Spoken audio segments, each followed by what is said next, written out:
Hello and welcome to Jeeves Tried This. My name is Tony and this channel is all about photography and video equipment and process reviews, where I hope to help you on your way to become a better photographer and try and save you a bit of money on future purchases. Today's video is all about understanding the histogram in photography. Histograms can be found in pretty much all image editing software programs and DSLR cameras, including some point and shoot cameras. And you can even see these live on your LCD screen. In photography, histograms are normally overlooked due to many people not understanding them. However, histograms are quite important to your photography. Now, there's nothing wrong or shameful with not knowing what the histogram means, as they do look a bit intimidating and difficult to understand.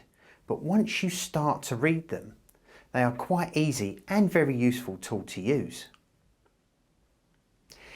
In today's video, I will try and teach you how to understand the histogram, and hopefully by the end of the video, you'll be able to read these and see if they're useful to you in your photographic needs.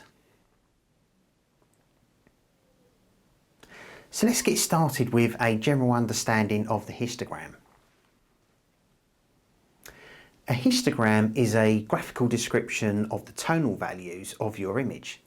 So basically it shows the amount of brightness ranging from black to white in an image. As shown in my viewfinder, which I'll put up next, you'll see a basic histogram showing dark tones on the left side, and as you move towards the right, tones get lighter. The middle part of the histogram shows the midtones, which are neither dark nor light, and the vertical axis of the histogram shows the amount of tones of that particular lightness.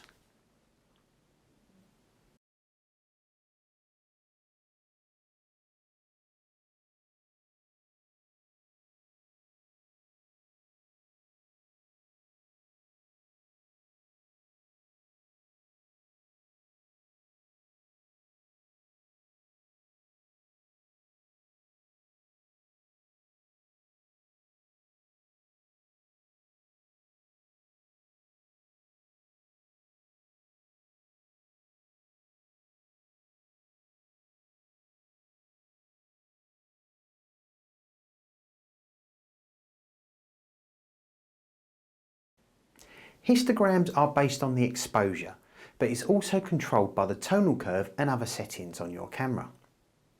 If there is a part of the histogram touching either edge, it will mean there is a loss of detail, also called clipping. Highlight clipping, which are the areas that are totally white and have no detail, occurs if the graph is touching the right hand side of the histogram. Shadow clipping, which are the areas that are totally black and have no detail, occur if the graph is touching the left side of the histogram. If you find this on your images, these can be fixed by adjusting the exposure settings. However, this does depend on the situation you are in at the time.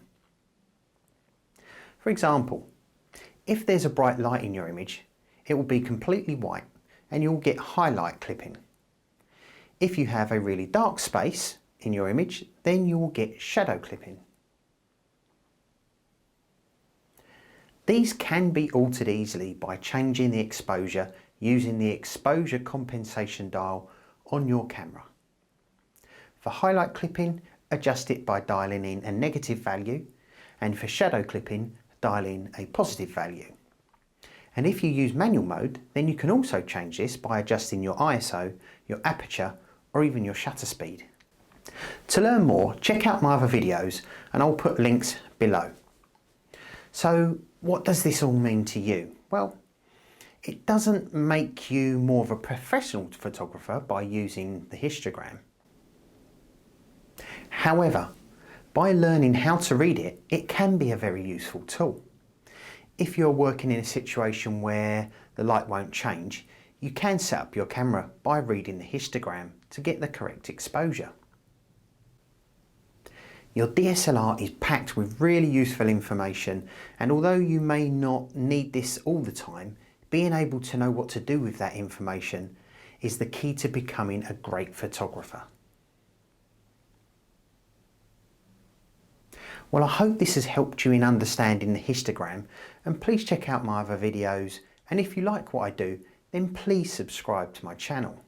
You can also find me on Instagram, Facebook, Twitter, and you can also subscribe to my website at www.jeevestrieddthis.com. Here you'll be able to watch other videos that I've done, and you can even see the new videos before they're released on YouTube. So thank you so much for watching, and I'll see you soon.